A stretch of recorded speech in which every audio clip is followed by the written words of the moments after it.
Ayan, meron po tayo dito headset. Yung Music 19 kung tawagin. Pwede po siya sa lahat. Pero minsan hindi po siya compatible sa iba. Depende pa rin po sa cellphone. Kaya bago po kayo bumili ng ganito, ite-testing nyo pa rin po muna.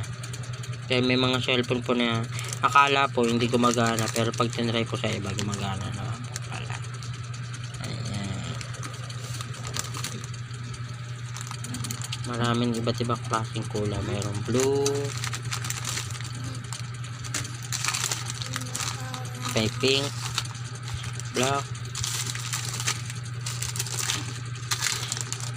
Sa iba may green, may white. So dito, ayan, available yan sa lahat ng mga tindahan, sa online o sa mga physical store.